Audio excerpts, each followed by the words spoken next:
I've done keto twice through your methods, and I found it to be way more effective than when I tried it on my own. Can you tell us some of the mistakes, because I've made a lot of them, what are some of the common mistakes people make when they're trying to do a ketogenic diet? Yeah, I think the biggest thing, if they've got the carbs dialed in, so people try to figure out what their carb tolerance level is. And the thing is, people want like exactly what I should eat and how many carbs, and it's not about that, because it's going to differ from person to person. I'm obviously a very insulin resistant man, still have weight on my body, so my carb tolerance level is very low, maybe 25 to 30 grams in a day total, and that's it.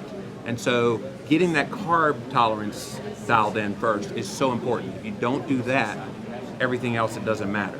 So let's say you get the carbs down. The next thing that people make a mistake with, which is to your question, is too much protein. And again, it's going to vary from person to person. And if you're very insulin resistant and your carb tolerance is low, guess what? You're also going to have a very low protein threshold.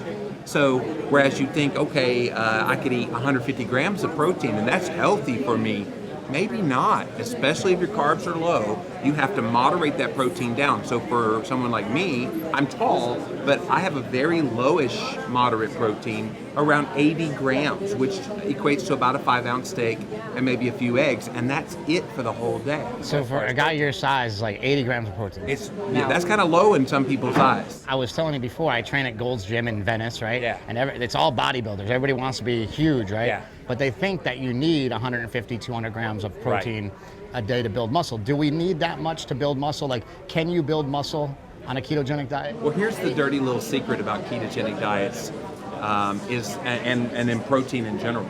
Protein actually recycles. So people think they eat an obligate amount of protein and that they have to keep refeeding the protein to get it. No. If you eat, like, let's say 100 grams of protein, that 100 actually gets recycled. So it's the equivalent of about 175 by the time your body's done with it. And so you don't have to eat as much protein as you think you do. And what that does is then you turn on all of these hormonal effects of protein. When you eat too much of it, it goes right to the liver, right to glucose, and you kill all the fat burning, all the benefits that you would get. But to your question about bodybuilding, we've seen with ketosis, it actually is muscle preserving.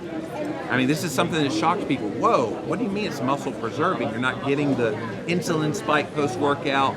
You're not getting all of the things that you traditionally would think would grow muscle, but you actually do grow muscle. I've found that when I'm really in ketosis, and even in a fasted state where you're producing ketones, I'm not losing my strength or my muscle during that time because the ketones preserve the muscle, not leach it. I just started the diet again, and I jumped right in, and I went out and bought some brain octane and some exogenous ketones, and I love it too.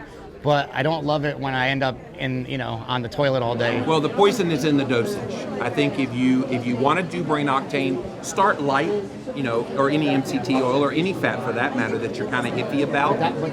But it's a great fat, right? It is a wonderful fat. MCT very quickly turns into ketones. So that's a great one. But really any saturated fat, so butter, coconut oil, lard, full fat meats and cheeses, cream, real full fat cream, and even the monounsaturated fats, so the avocados, avocado oil, olive oil, all of those are going to get you these health benefits. When you shift from high carb or moderate carb to low carb, you've got to replace that as your fuel source with something else, and the something else is all these fats. And one last thing, I heard you talking about that you drink exogenous ketones in the morning. Like, I just get up, I have a glass of it. Yeah. Is that just is that a just in case kind of thing, or what? Yeah.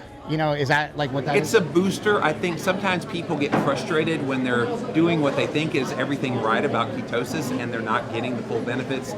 This could be an adjunct to that to help them out. Some of the other adjuncts to that would be stuff like this. This is berberine. Yeah, I never heard of berberine. I went out and bought it. I actually didn't know you made one, so I'll definitely buy yours from now on. But so I bought berberine. What does it do? So berberine, along with banana leaf and chromium and other blood sugar regulating supplements, they basically lower your blood sugar.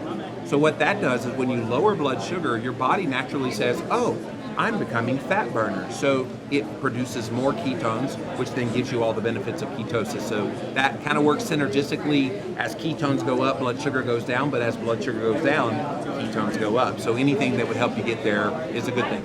people are interested in finding you, you have a plethora of keto stuff. Can you tell us what it is? Tell us about your podcast, your blog, your supplements, your books. Yeah. So I mean, I'm easy to find online. I'm like stupid easy to find. Type in Jimmy Moore. Easy to get in touch with too. I emailed you, you emailed me right back. So type in Jimmy Moore into a Google search. The first 2 pages is all literally my stuff. But livinlavidalowcarb.com, and yeah, I do 5 podcasts a week. Living La Vida Low Carb Show Monday through Wednesday, Keto Talk with Jimmy Moore and the Doc on Thursday, Fasting Talk with Jimmy Moore and Dr. Fung on Fridays, and then yeah, I've written a bunch of books, Keto Clarity, Cholesterol Clarity, Complete Guide to Fasting, the Ketogenic Cookbook, and later this year, the Keto Cure. So never a dull moment in the Moore household. Thanks a lot for talking to us, and we'll talk to you in length in the documentary for sure. Absolutely. Absolutely. Thank you, man. Thank you, man. Cool.